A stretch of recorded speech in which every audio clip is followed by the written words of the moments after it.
Gajah-gajah liar itu bagaikan berhenti dari melangkah sambil menegakkan belalai masing-masing setinggi yang boleh. Tempikan dilahirkan oleh gajah-gajah itu dalam keadaan yang serentak membuat suasana di dalam hutan menjadi kacau bilau dan kelam kabut.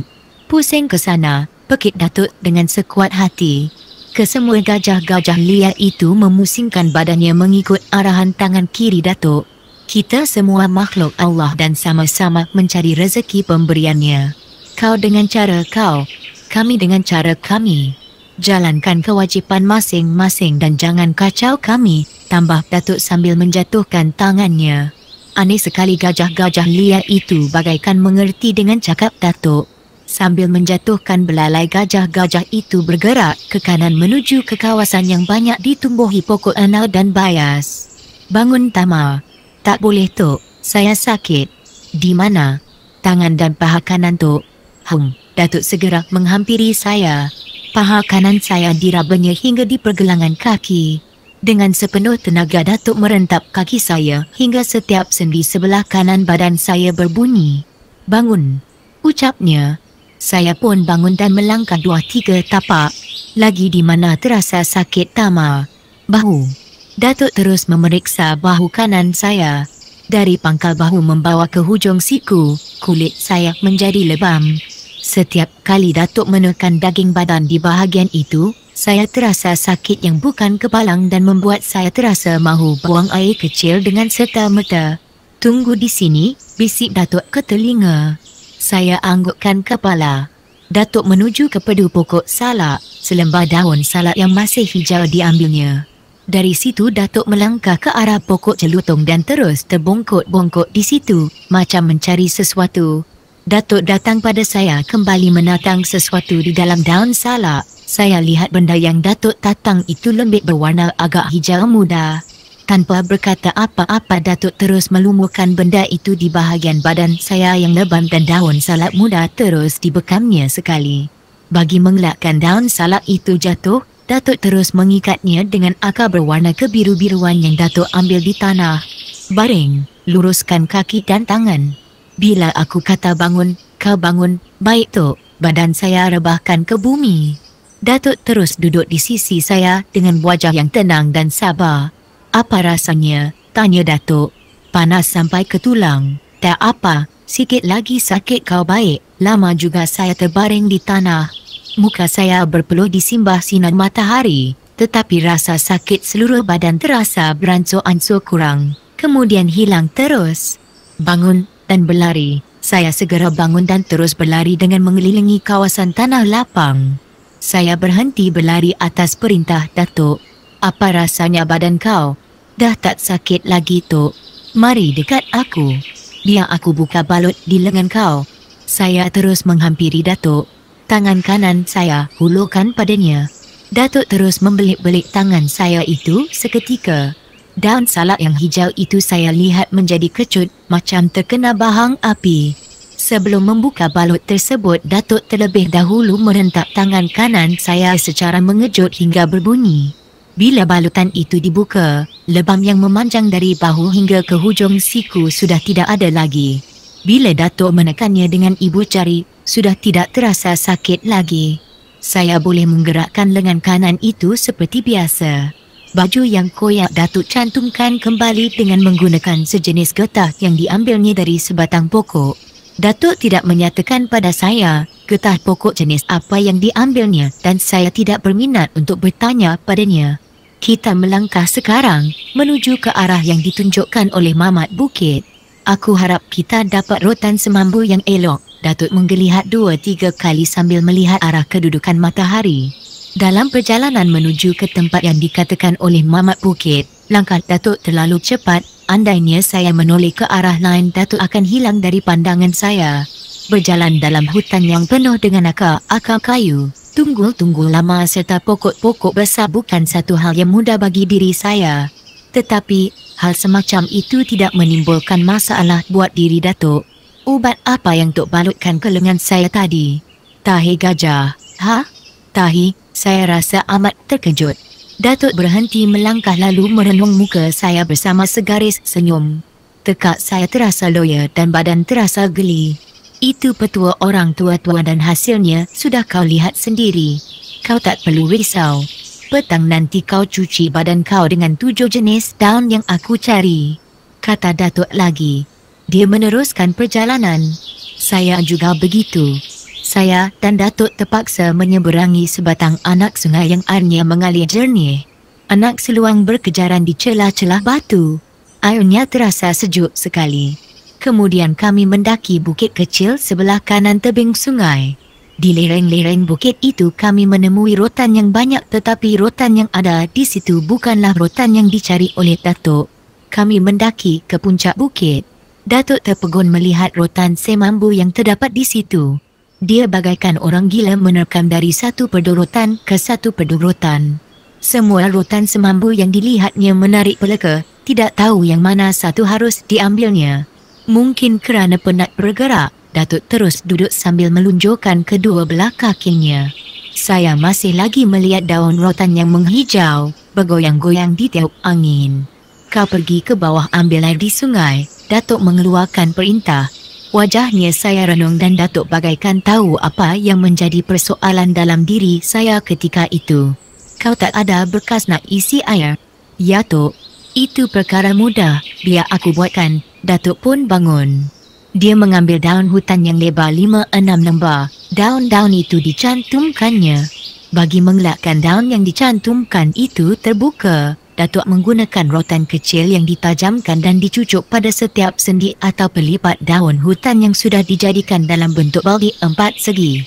Sekarang kau pergi ambil air. Saya pun menuruni lereng bukit dengan hati-hati. Tetapi, hati berasa kurang sedap. Saya bagaikan merasa ada mata di dalam hutan itu yang memerhatikan gerak-geri saya. Bila saya berdiri di tebing sungai, saya terdengar bunyi orang berenang di sebelah hilir. Saya terus menoleh ke arah itu. Apa yang saya lihat ialah air jernih kelihatan berkilau-kilauan di panah matahari. Saya kira, apa yang saya dengar itu cuma perasaan saja. Mana mungkin ada manusia di dalam hutan selain saya dan Datuk. Tidak masuk di akal air sungai yang cetek itu membolehkan manusia berenang di dalamnya. Kalau boleh pun pasti yang melakukannya manusia dungu, fikir saya. Saya terus mengambil air sungai dan membawa pada Datuk. Kami terus makan tengah hari dalam hutan. Setelah makan, Datuk pula pergi ke sungai, mandi dan mengambil air sembahyang. Lepas itu, barulah Datuk memilih rotan semambu yang dikira baik untuknya. Datuk cuma mengambil 3 batang saja. 3 pun sudah cukup. Lain kali aku datang lagi, kata Datuk pada saya sambil meneliti ruas rotan semambunya.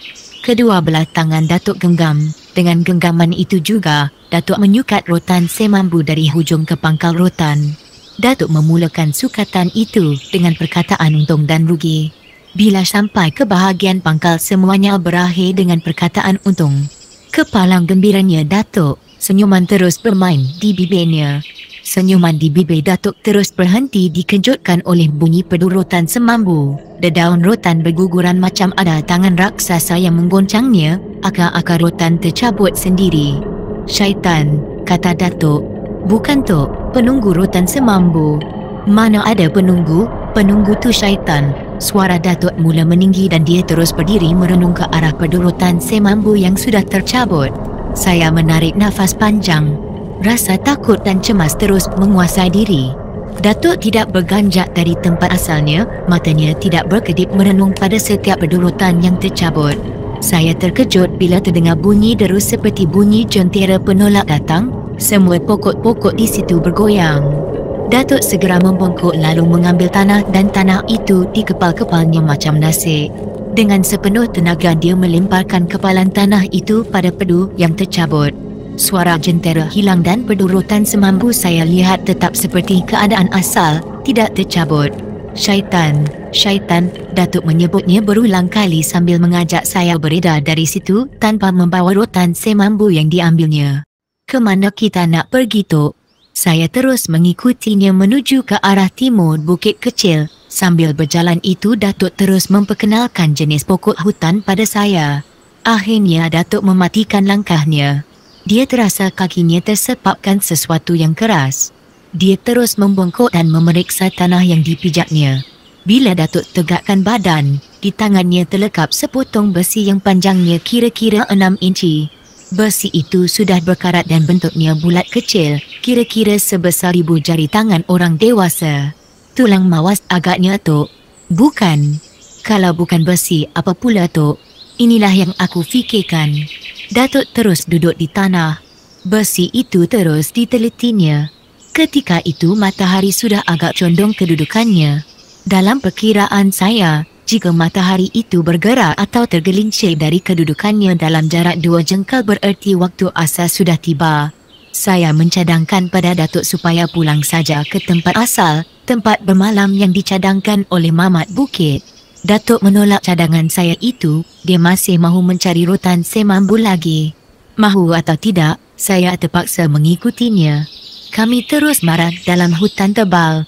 Tetapi perjalanan yang rancak itu berhenti juga bila kami berhadapan dengan rangka besi yang bentuknya macam ekor ikan paus tersadai di satu kawasan. Rangka bas, Tok, bukan. Aku tengok macam ekor kapal terbang, balas Datuk. Dia terus menghampiri ekor kapal terbang sambil mengetut-ngetutnya dengan belakang parang. Pada bahagian ekor yang terpacak ke atas terdapat nombor. Manakala pada bahagian tepinya, badan, terdapat perkataan The Air Transport Command serta The US Army Air Force. Perkataan itu terus melekat di kepala saya hingga kini. Seluruh kawasan itu kami periksa dengan teliti, begitu juga dengan bahagian dalamnya. Semua alat di dalamnya masih baik. Tanpa mengusik sesuatu kami meninggalkan rangka kapal terbang itu. Kami mengambil keputusan untuk pulang ke tempat asal. Bila sampai di tempat Datuk mengambil rotan semambu tadi, dilihatnya 3 batang rotan semambu yang dipilihnya masih berada di situ. Tanpa berfikir panjang Datuk terus mengambilnya, kemudian kami mandi di sungai. Bila kami sampai ke tempat mula-mula tiba tadi, Mamat Bukit dan kawan-kawan sudah ada, malah mereka sudah pun membuat bangsal kecil untuk bermalam. Beberapa longgokan rotan seni terdapat di situ. Sebelah sana, ada alur air untuk mandi dan ambil air sembahyang. Airnya jernih yang datang dari gunung, kata Mamat pada Datuk. Alur ialah aliran air atau parit kecil yang airnya sentiasa mengalir. Datuk senang dengan penerangan Mamat Bukit. Dia terus ke situ mengambil air sembahyang. Setelah selesai menunaikan sembahyang asar, saya terus berborak dengan kawan-kawan Mamat Bukit. Macam-macam hal yang kami kisahkan. Tetapi Datuk tetap merahsiakan kejadian ganjil yang dialaminya ketika mengambil rotan semambu tadi. Kami jumpa bangkai kapal terbang orang putih, ujar Samad Perang sambil menunjukkan barang-barang yang diambilnya dari bangkai kapal terbang. Antara barang-barang itu ialah 3 biji topi yang ada lambang tentera, 2 bekas air, selimut, 2 pasang sepatu kulit, serta buku catatan.